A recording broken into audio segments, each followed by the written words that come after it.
ॲशनने taste cricket निवृत्ती घेतली आहे. एक आणखी लेजंड आपल्यापासून दूर चालला आहे. म्हणजे टेस्ट क्रिकेटमध्ये आपल्याला ॲशनना पुन्हा पाहायला भेटणार नाही. ॲशनची गोष्ट करतो नंतर रविचंद्र अश्विन जो आहे एक टॉप क्लास बोलवताच आहे आणि स्पिन बाबतीत मिस्ट्री स्पिनर आहे. कारण की रवींद्र जडेजा आणि रविचंद्र अश्विन जोडी होती ती आपल्याला पुन्हा पाहायला भेटणार नाही टेस्ट क्रिकेटमध्ये. आय थिंक IPLमध्ये भेटत पण टेस्ट क्रिकेटमध्ये पाहायला भेटणार नाही.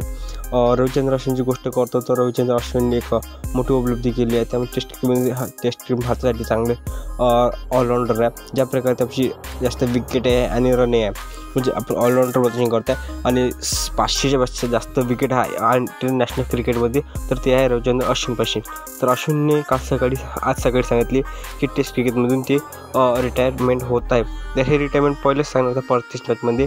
बट रोहित शर्माने म्हटलं की पिंक बॉल टेस्ट मॅच खेळा आणि त्यानंतर तुम्ही आपला फैसला घेऊ शकतो. त्यानंतर रविचंद्र अश्विननी ठरवले की आपण आज टेस्ट क्रिकेटमध्ये निवृत्ती घेईन. तर त्यांनी सकाळी निवृत्ती घेतली. त्यानंतर गोष्ट करतो मॅच ड्रॉची.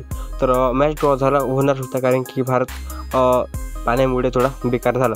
बट 55 ओव्हर होते म्हणजे 55 ओव्हर होते आणि जवळपास 200 कितीतरी रन होते म्हणजे आय थिंक 87 रन.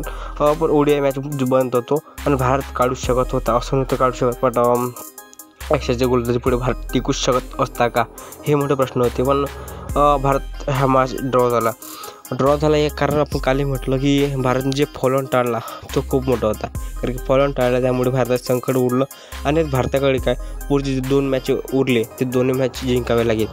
दोन्ही मॅच जिंकले तर लगातार भारत टेस्ट WTC चॅम्पियनशिपच्या फायनलमध्ये थेट जाणार. जर भारत एक मॅच हारला तर दुसऱ्या टीमवर अवलंबून राहायला लागेल. तर मला वाटत नाही की डायरेक्ट मला टीम दोन्ही मॅच जिंकावं भारताने दोन्ही मॅच जिंकलं तर मग असं वाटतं की साऊथ आफ्रिका वर्सेस फायनल जे T20 वर्ल्ड कप 2024चा फायनल होता तो दिसायला भेटतो. ॲशेसची टीम आहे 2 मॅचमध्ये टक्कर देणार आणि खरी जी मजा आहे ती मेलबर्नमध्ये येणार. मेलबर्नचं ग्राउंड आणि यार मजाच येणार कारण की अजून 2 टेस्ट मॅच बाकी आहे. त्यामध्ये पहिल्या टेस्ट मॅचमध्ये भारताने विजय, दुसऱ्या टेस्ट मॅचमध्ये ऑस्ट्रेलिया, तिसऱ्या टेस्ट म्हणजे ड्रॉ.